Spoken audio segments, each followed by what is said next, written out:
Lewis Carroll's Jabberwocky is a strange and wonderful poem. It's a puzzle box of language, crammed with made-up words and bizarre creatures. People argue about it, they love it or hate it. Few poems inspire such passion. Why? Perhaps it's the sheer audacity of it. Carroll invents a world of pure imagination, where words mean whatever he wants them to. It's a playground for the mind, where logic takes a backseat to the sheer joy of sound and rhythm. Jabberwocky is a challenge. It dares us to make sense of the nonsensical.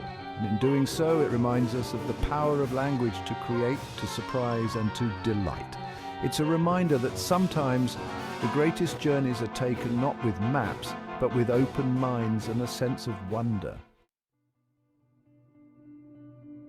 Carroll populates his nonsense world with a menagerie of fantastical beings. The Jabberwock itself, that frumious beast with eyes of flame, is the stuff of nightmares and bedtime stories.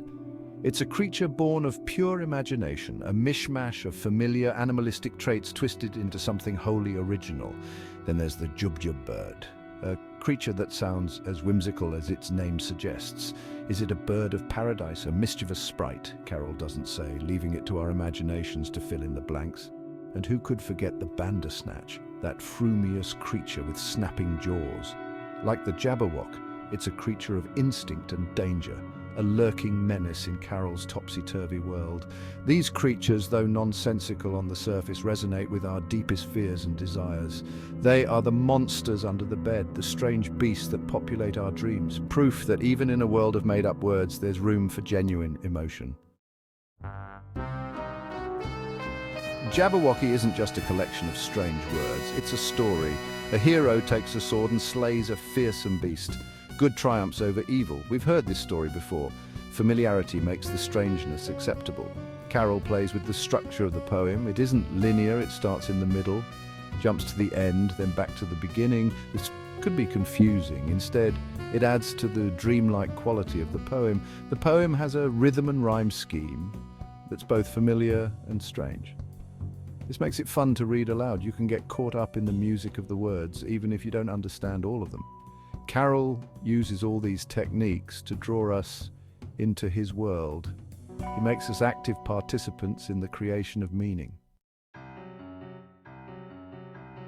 Section 4, The Sound and the Fury. Jabberwocky's Lexicon of the Unreal. Jabberwocky is famous for its invented words. Slithy toves, gimble in the web, uffish thought. These words are nonsense, yet they feel like they mean something. Carroll uses a technique called portmanteau. He combines two words to create a new one. Slithy is a blend of slimy and live. This gives us a sense of what the toves might be like. The sounds of the words are also important. Bandersnatch sounds harsh and violent. Jubjub bird sounds light and whimsical. Carroll uses sound to create atmosphere and emotion. These made-up words are part of what makes Jabberwocky so much fun. They allow us to experience language in a new way. It's like learning a secret code. Section 5. Mimicry and meaning, decoding the poem's linguistic landscape. Carroll doesn't just invent words randomly, he grounds them in the familiar. Many of his made-up words are based on real words or grammatical structures. This gives them a feeling of plausibility. Take the word frumious. It sounds like a real word. And it follows the rules of English adjectives. We understand that it describes the Jabberwock and the Bandersnatch. Carroll also uses context clues to give us a sense of what his words mean. We may not know what gimble means on its own, but when we read that the slithy toves did gyre and gimble in the wabe, we get a sense of movement and playfulness. This interplay of the familiar and the strange is part of what makes Jabberwocky so engaging. It's like solving a puzzle, piecing together meaning from the fragments of language. Section 6. Nonsense with a legacy. Jabberwocky's enduring allure.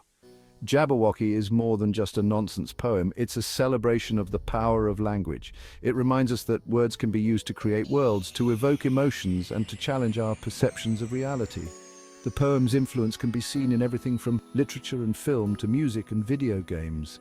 Its made-up words have entered the English language. Chortle is a perfect example. Jabberwocky continues to fascinate and delight readers of all ages. It's a poem that can be enjoyed on multiple levels. It's a fun story, a linguistic puzzle, and a testament to the boundless possibilities of human imagination. It's nonsense with a purpose.